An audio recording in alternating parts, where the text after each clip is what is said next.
Welcome to Spirit, Purpose, and Energy. I'm JJ Flizanes, your host. Welcome to the show. Thank you so much for downloading today's show. I'm super excited because today is a brand new show.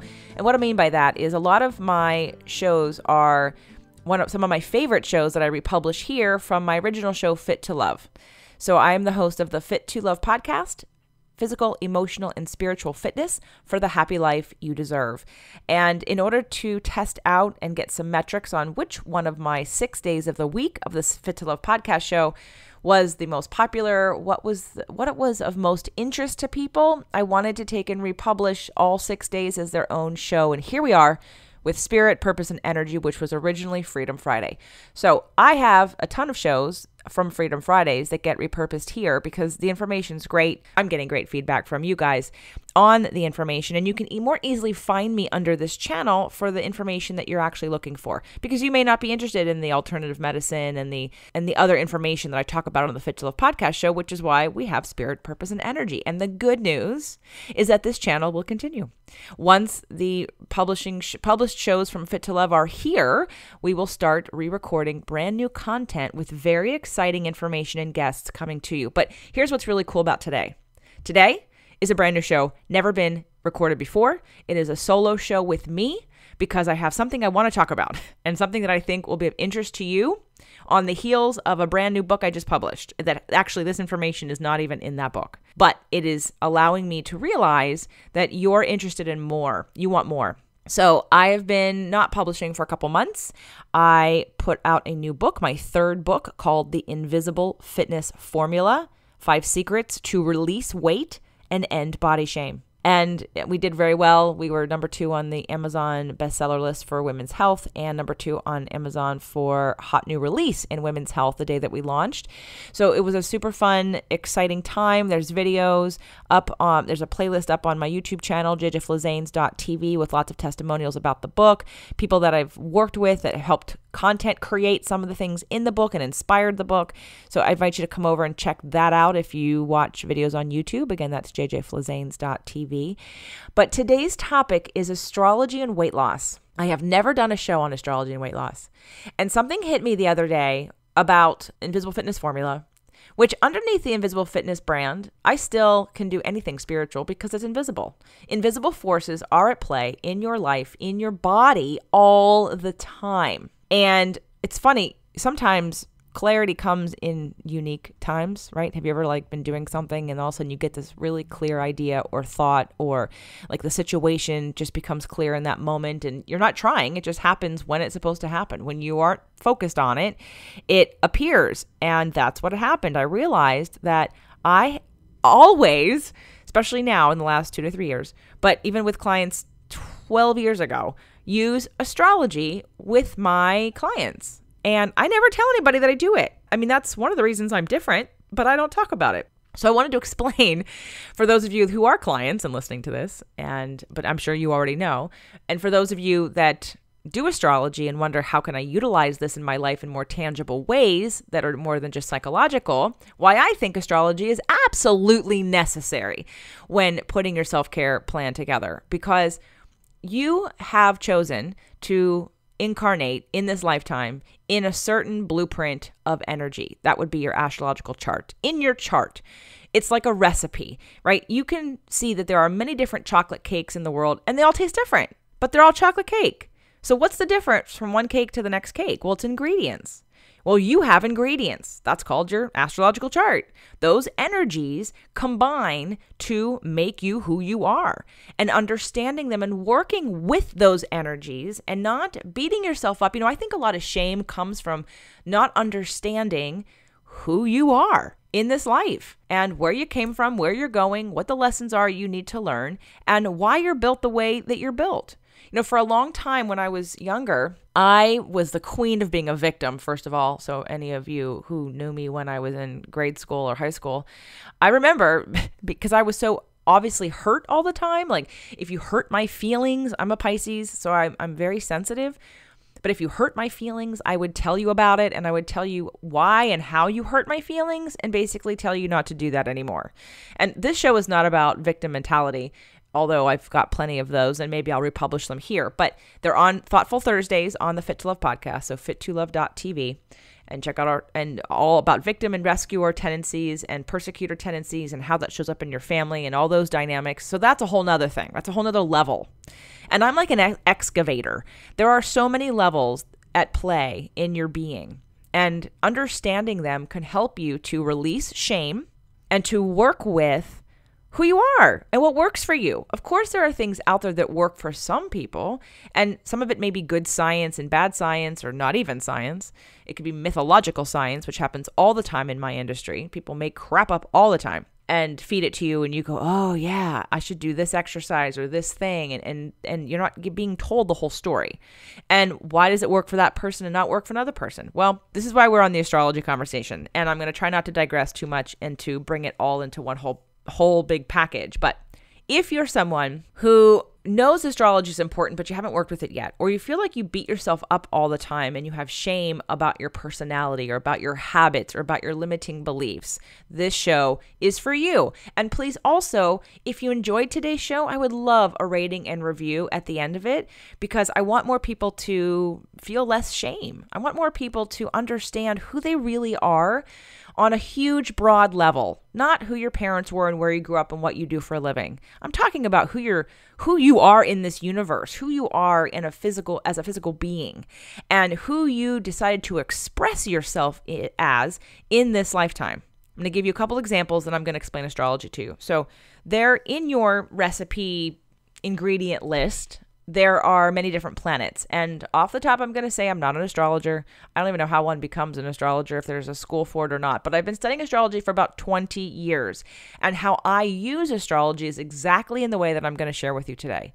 I use astrology to help people understand energetic patterns, beliefs, ways of looking at the world, and things, how they resonate and vibrate with you.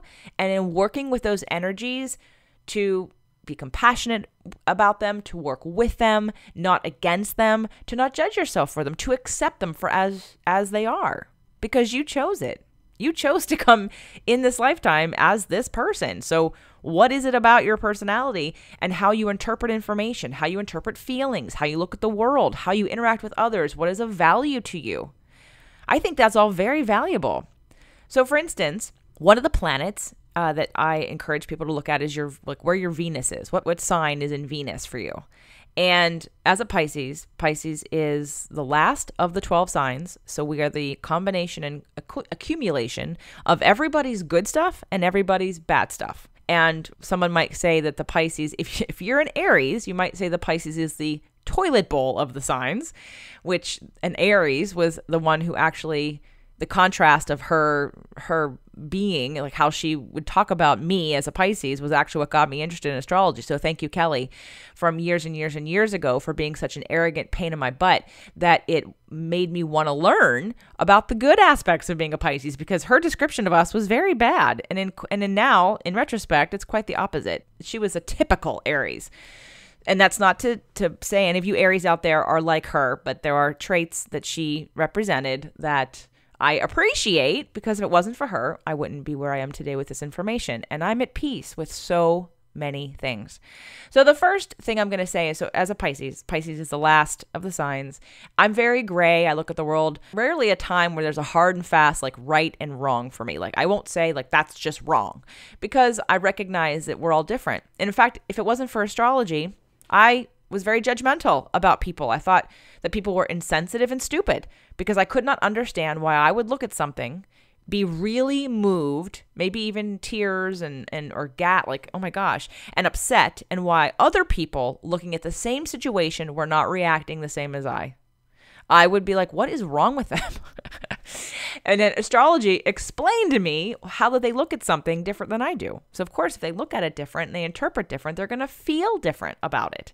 So astrology really opened me up to being a lot more compassionate and empathetic to everybody, and to understand that everyone sees through a different set of eyes and through a different set of interpretations and funnels, if you will, right? So it's like it's like the glasses, right? If you have on a pair of sunglasses and they're purple, or someone else has yellow, or someone else has red, it's going to reflect back at you a different way of seeing things. And if you change the color glasses, then things change, right?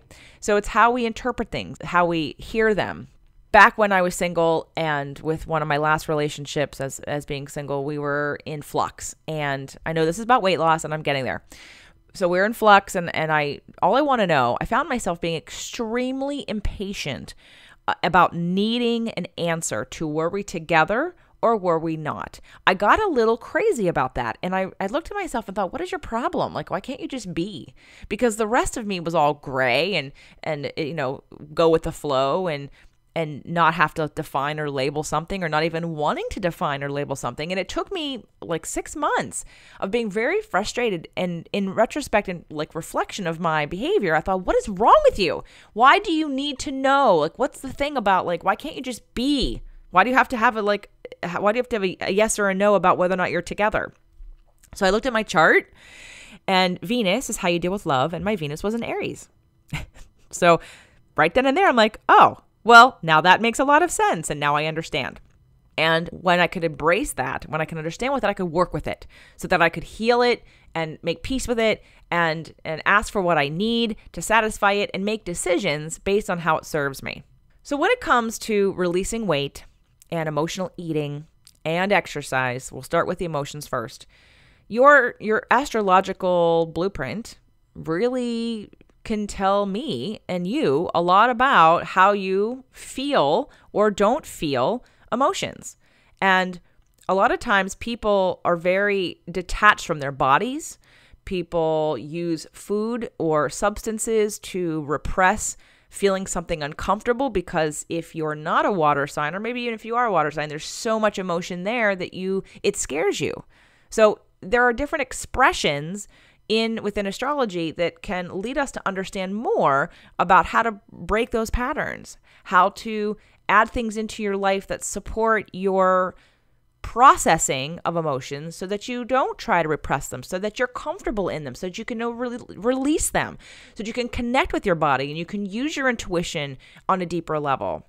And when we look at your different elements, the elements will tell us information about what's easy for you and what's something you need to learn, or what in this lifetime. There's another planet, it's called your soul sign, it's your true node or your north node, and that planet tells us what this lifetime is for you. What's the lesson of this lifetime? There's a whole book.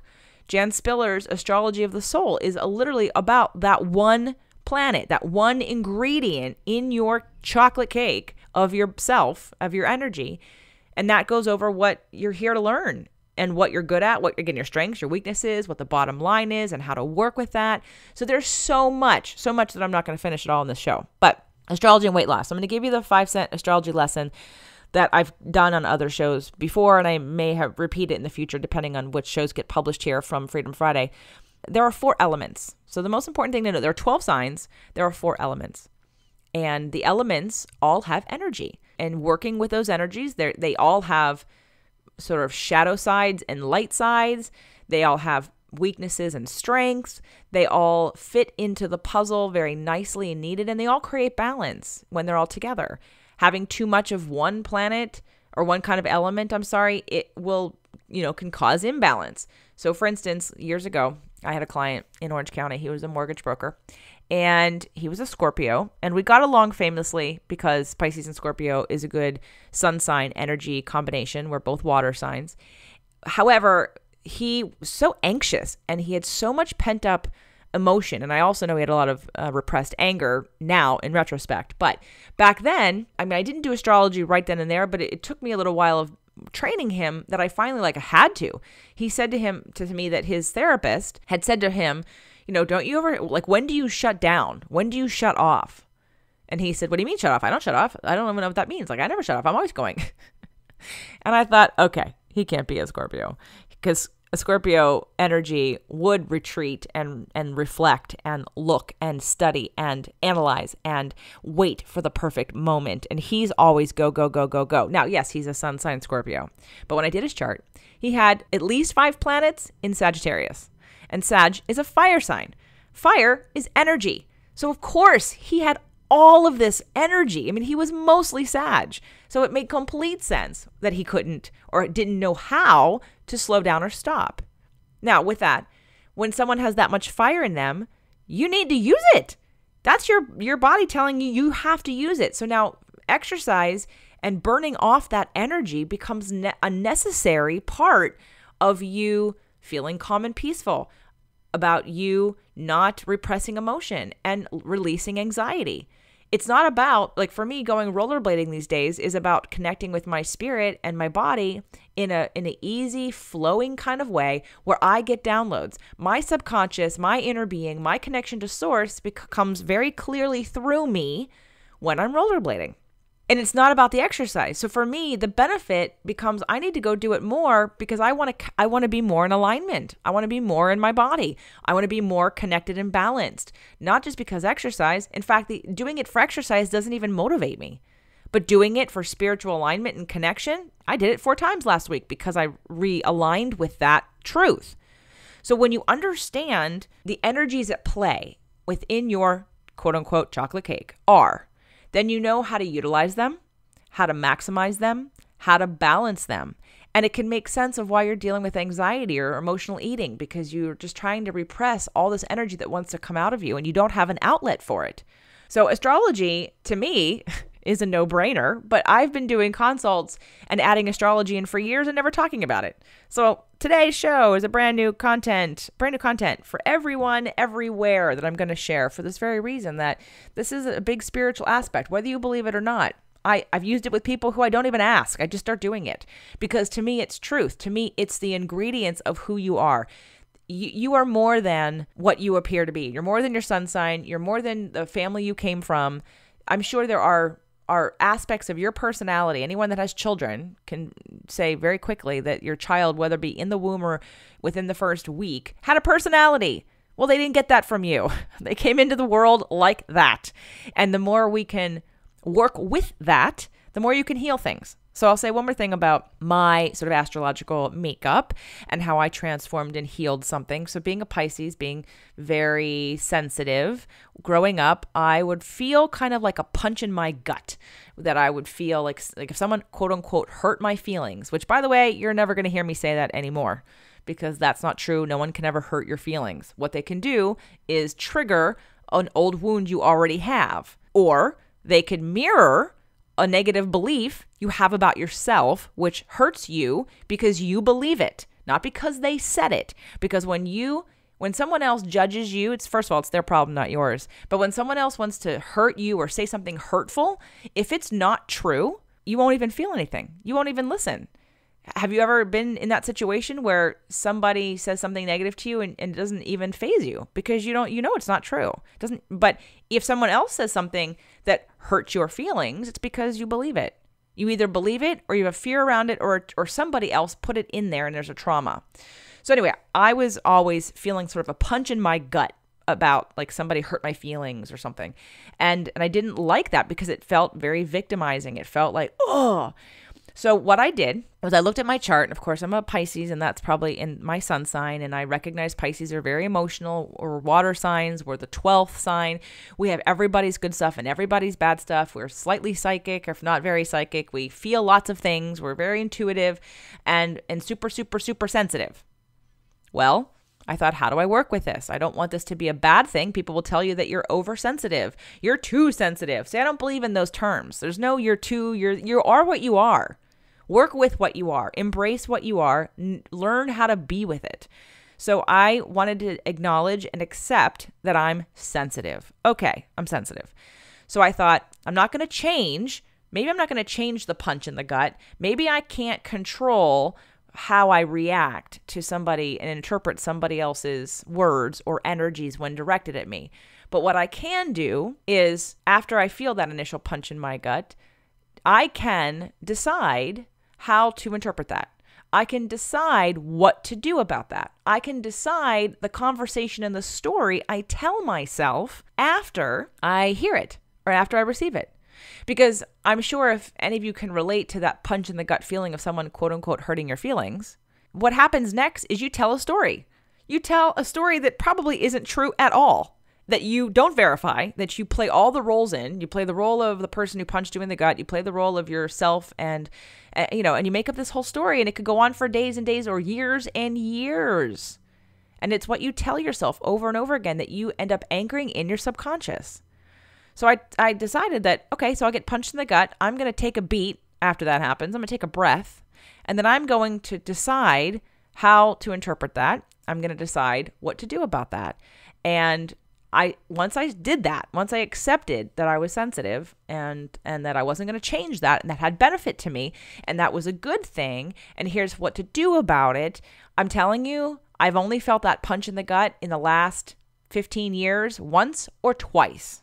I recognized that I transformed that. Maybe like last year, I was talking to another very sensitive Pisces friend, and I realized I don't get that anymore. And it's because I healed it. I mean, I've also been doing other healing work, but I thought, wow, what a great story to share with people about utilizing and accepting and making peace with who you are, but then also understanding all of what's at play. So that's a little bit of hopeful storytelling for you to let you know that I do not believe that nothing can't be healed, or that something can't be healed or transformed. I don't believe that at all. I believe everything can be. If you are willing and to take the dive, or you are willing to learn something new, or you are willing to have faith in yourself and the reason why you're here, and that love exists and that healing exists, I believe you can heal anything. But that's my belief. So let's talk about astrology, just to give you a brief overview of things that you can work with right now from what I'm telling you, and so that you understand yourself on a little bit deeper level. First and foremost, you can do your own chart. You can do it for free. You go to astro.com and do a free profile. What I always pull up is the personality profile, and I just jump down to the planets. That's what I look at. I don't even read what's in there. When I hand it to people or have them do it, I disclaim that I didn't write it, and so it may resonate with you, it may not, it may be accurate, it may not. I look at the planets and then take it from there. Astro.com, it's free. Let's talk about astrology quickly. I don't like the wheel. I don't like when people think that it just kind of keeps going around and around and around. It doesn't keep going around and around. That doesn't help you understand what astrology is and how you can work with it. Astrology to me is a straight line. It is a beginning and an end, and then it starts over in the straight line, because it starts with Aries, it ends with Pisces, and every sign evolves into the next sign. So you have to have a starting point and an ending point. Starting point is Aries. Aries, Sagittarius, and Leo are all fire signs. And fire is about energy. Fire is about movement. Okay? So movement, physical movement, energy. That's Aries. And fire signs in general, just all fire signs. Then we're just gonna go over the elements first. So there's the fire. Then we have Taurus is the second sign, and that's Earth. And Earth is very stable. Earth is secure, stable, reliable, dependable. Earth can also be stubborn and unchanging and unwilling to change or be formed in a different way. Earth people also usually take a long time to change habits, because the habitual nature of our being and of our environments are very much earth qualities, earth traits, liking things to be the same, liking certain things to be repetitive and reliable and something you can expect. Next, we have Gemini is the third sign, and Gemini are the twins, and most people, and the reason why Gemini is called the twins is because Gemini doesn't know whether or not it needs to be Aries or Taurus. That's why Gemini is number 3. Now, Gemini becomes a whole new sign, of course, that incorporates Aries and Taurus and then has its own traits. Geminis are air. Air. Think about air and the energy of air. Air is not containable. Air is not, yes, we have tornadoes and we have some, winds, but then we have really still air. In terms of energy, air is sort of scattered and all over the place and all encompassing. So that's the energy of air. And then we move into Cancer as the 4th sign. Cancer is a water sign. Water is about emotion. And think about the energy of water, right? The moon controls the ocean and the water. And also we're made up of 2/3, if not 3/4 of our body weight in water. So don't underestimate your astrological signs and emotions being governed by the planets. And that's why the moon's position affects the size of the waves. Think about that.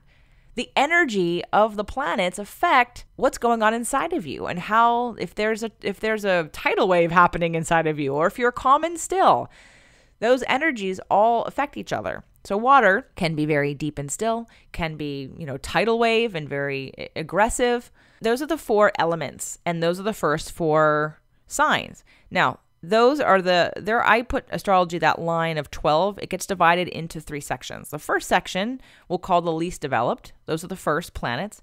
Then the second section just repeats itself. It goes fire, earth, air, and water. That would be Leo, Virgo, Libra, and Scorpio. All right, that's the second stage of these elements, and they're more developed than the first stage. And each sign evolves into the next one. So Aries is the infant of the signs. Aries normally is very much about black, white, like 2 choices: black, white, left, right, wrong, yes, no.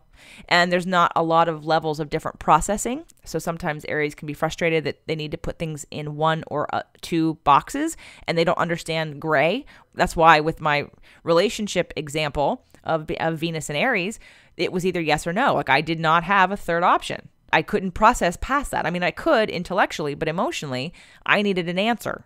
So my energy wanted to be settled in one or the other camp. All right, so then there's the third stage, again, of the elements that repeat themselves, which again are fire, earth, air, and water. And at that point, we've got Sag, Capricorn, Aquarius, and Pisces. And those are the most developed, more complex in the chart. Now, understanding these, again, can help you make decisions about what is right for you, for your food, how to think about how you eat, how to process emotions, what you need help with in terms of emotions and getting in your body, whether you're out of your body. If you're an air sign and you've got a lot of air, then you have the capacity to live sort of above in your head and outside of your body and not be in your body a lot. Air signs they love big picture thinking. Air signs are about thinking. Okay, so I said that fire is about movement and energy, so physical movement. Air is about thinking, big picture thinking, thoughts, concepts, stuff that's big and broad. Then we move into earth signs. Earth signs, like I said, about stability. So sometimes it shows up in terms of finances or repetitive behaviors or environmental situations which keep repeating themselves or feel like, I like to think that earth signs like their boxes. They love to know where everything is. They feel safe and secure when everything's in its right place. That's what's comforting to an earth sign. Now, on the flip side, some of the other signs would feel the opposite. Like for me, when I've got a lot of Sagittarius and Pisces, my fire and my water says if I even see a box, I'm running in the opposite direction, because that to me is lack of freedom. And I'm all about freedom and movement and expression. And so a box gives me anxiety because then I feel trapped. So again, interpretation of using astrology is, I couldn't function without it. I really could not. I feel like I'm more effective with it. And I think it's hilarious that I've been training for 20 years. I've been doing astrology with people for at least 10, if not longer, 12 years. I've been doing consultations with it constantly for the last at least 5 years. And I haven't told anybody that I do that. So thank you for listening to this show. And I hope that something that I said today is of interest to you and maybe sparked sort of an idea for you about why. Obviously, I couldn't go over every single scenario and combination of energies and signs and planets that would let you figure out on your own what the right choice is for you. But hopefully, maybe you had some idea today. And if nothing else, what I want you to take away from today is that you incarnated in this lifetime as this being with these traits, with these ingredients, and they're here to support you, and they want to be understood. They want to be understood and accepted. Every part of you wants to be understood and accepted. And I am all about getting rid of body shame. That is why the Invisible Fitness Formula, 5 Secrets to Release Weight and End Body Shame, is what it is. And it doesn't have any of this astrology stuff in it yet. The next book will. But I just wanted to make sure everybody understood, those of you that are interested in this, you can utilize this to release weight. You can utilize this to create the right kind of self-care regimen that works for you and works with your energies. It also can uncover where you need support because of the energies you're working with. And it's not a shameful, bad thing to ask for help. It's going to be necessary. And maybe that's part of what it is in this lifetime that you're here to learn. So I didn't stop to add any breaks today for sponsors because I just wanted to get this information out to you. Of course, I'm always a sponsor of my own show, so anyone who might be interested in having a astrological health analysis, that is what I do, and would love to work with you. You can go to fittolove.tv in the products section, and it's the one-on-one starter package that you want to purchase. It includes 2 sessions. The first one's 75 minutes and the second one is 45 minutes as a follow-up. And I don't talk about the astrology piece in the literature in the video, although I talk about spirituality. So I will be developing a page it's very specific for astrological health analysis, but it really is just the combination of the integration of mind, body, and soul, astrology, food, fitness, weight loss, health, longevity, and aging. So I hope today inspired you to look at your life a little differently, maybe go do your chart and start to make peace with and explore a little bit more about the energies that you came in with, and let that help you on this journey to the best life that you wanted to have here. Thank you for listening to today's show. Again, one more time, I please would remind you and ask you to leave a rating and review on iTunes, and to share the show with anyone that you know that struggles, that could use some more peace, use some healing in the areas of body shame and self-acceptance, and for someone who is interested in astrology that's never used it in their self-care routine before. So I hope you guys have a great week, and I'll be back with you again next week. Thank you again for tuning in to Spirit, Purpose, and Energy. If you're inspired and want more, come on over to fittolove.tv and check out our Freedom Fridays, or find us on iTunes. More at Fit to Love, physical, emotional, and spiritual fitness for the happy life you deserve.